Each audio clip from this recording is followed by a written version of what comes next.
불교와 친해지기.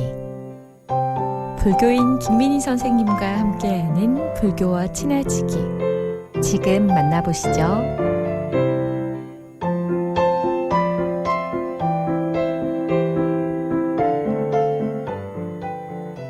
안녕하세요. 불교인 여여와 김민희입니다. 지금 화두를 들고 있습니까?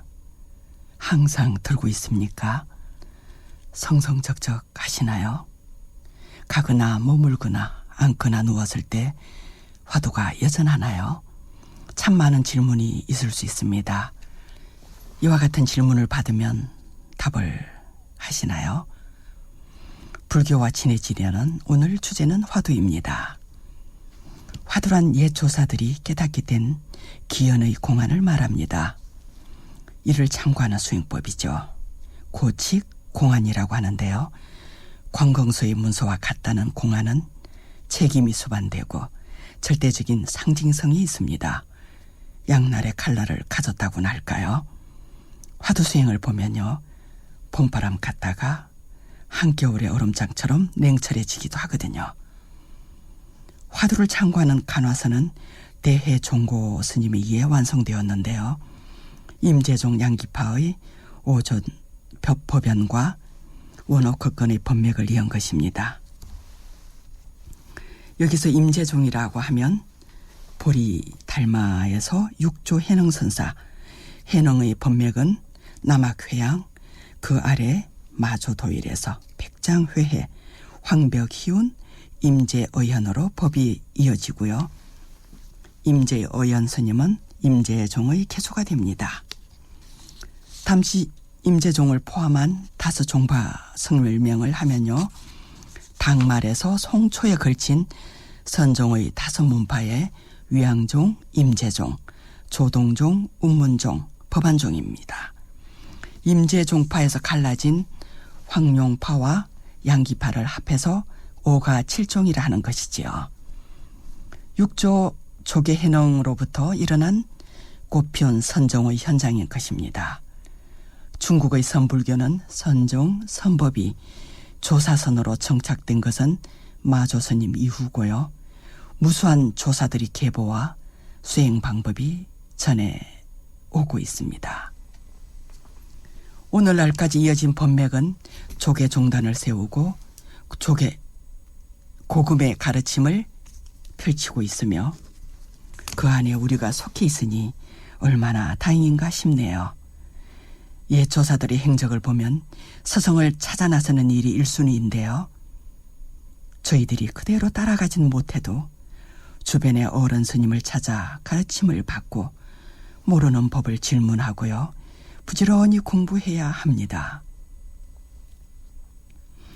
관화선의 완성자인 대해종고 스님이 깨달았다는 서성 원어극건 선사의 법문입니다. 원어 스님이 설하시길 한 스님이 운문 선사에게 묻기를 어떤 것이 제불의 출신처입니까 하니 운문 선사는 동산 수상행, 동산이 무리를 간다고 말했는데 나에게 물었다면 이렇게 할 것이다. 어떤 것이 제불의 출신처입니까? 라고 물으면 훈풍이 남쪽에서 불어오면 정각이 서늘하게 되리라 고 할 것이다. 이렇게 말씀하신 원호 스님이 설법을 듣는 순간 대스님은 크게 깨닫게 되었다고 합니다. 우리는 이럴 때 이것이 무엇인가? 이게 뭐지? 라는 의문을 가지게 됩니다. 흔히 알고 있는 화두가 이먹고 화두에 대한 의심을 참고하는 것인데요. 의심에 의심을 하다 보면 만 가지 의심이 하나가 됩니다. 이먹고 라는 것에 대의심과 대분심을 일으키죠. 대신심으로 스스로를 감사하면서요. 전국선언 선방에서는 음력 4월 보름 결제하였습니다. 3개월간의 한그가 7월 보름 백중날이죠. 해제를 합니다. 제가 존경하는 오른 스님께서 여든이 넘으셨는데도 백담사 무문간 한그에 들어가셨습니다.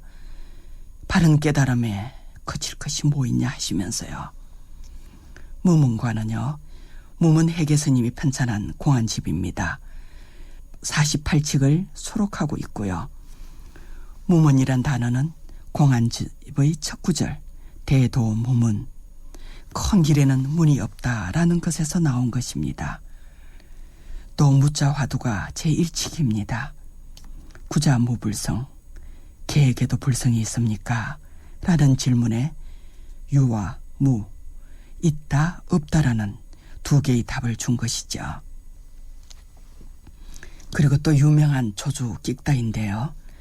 관음은 조주 스님을 찾아온 어떤 스님을 보고 여기 온 적이 있는가 하니 예, 온 적이 있습니다 라고 답하자 차남하시게, 또 다른 스님이 찾아오자 여기 온 적이 있는가 하니 아니요, 온 적이 없습니다 라고 답하자 차남하시게, 원조 스님이 이를 보고 온 적이 있어도 온 적이 없어도 차를 마시라 합니까? 라는 소리에 스님께서 원주야 하고 부릅니다. 예 하고 돌아보는 순간에 차나 마시게 라는 선문답이죠.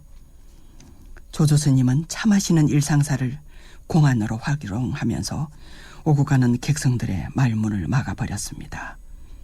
뜰 앞에 잣나무, 조주 반치 등 어마무시한 화두가 있지요. 이럴 때 어떤 계기가 찰나저로 작용해요.